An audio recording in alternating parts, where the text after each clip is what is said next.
தீயில குளிக்கணுமா? தீயில குளிக்க நான் தயாரா இல்லை. திரி போட்டு எண்ணெய் ஊத்துனாதாயா விளக்கெரியும். திரிச்சாலே எரியிறது மனசு மட்டும்தான். நீ நெனப்போட விளையாடுவ, நான் நெருப்போட விளையாடணுமா? 3 மாசம் உன்னை விட்டு பிரிஞ்சதுனாலேயே நடத்த கட்டவன் என்ன சந்தேகப்படுற நீ? உங்க அப்பா செத்து 15 வருஷம் ஆகுது. இந்த வீட்டை தவிர சொத்து சுகம் ஏதாவது இருக்கா? எப்படி வளர்த்தா உங்க அம்மா? யோ, ஒன்னத்தான் கேக்குற, மிச்சம் தின்னுக்கிட்டு இருக்க. யாருக்கு கேள்வி கேட்டு கிடக்குற?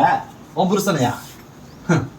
அவங்க அப்பன் செத்து 12 வருஷம் கழிச்சு தான் அவனே பிறந்தான். அவனை போய் நீ கேள்வி கேட்டா பதில் சொல்லிடுவானா? என்னம்மா சொல்றீங்க? ஆமா, உன் மாமனா செத்ததுக்கு அப்புறம் தான் அவன் பிறந்தான். உன் புருஷன் 12 வருஷம் கழிச்சு. மயக்கம் போட்டாமா. உண்மைய சொன்னா எல்லாம் மயக்கம் போடுறாளுங்க. எங்க மூஞ்ச கிட்ட திருப்பி எங்க கொண்டையில தெளிக்க முடியும் தண்ணிய?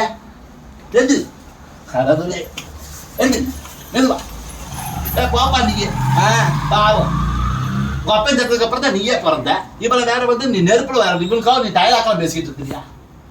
நீ நெருப்போட விளையாடுவேன், நான் நெருப்போட விளையாடுவேன்னு. இவ்வளவு ஒரு குடும்பம் பாடா வந்துட்டாங்க.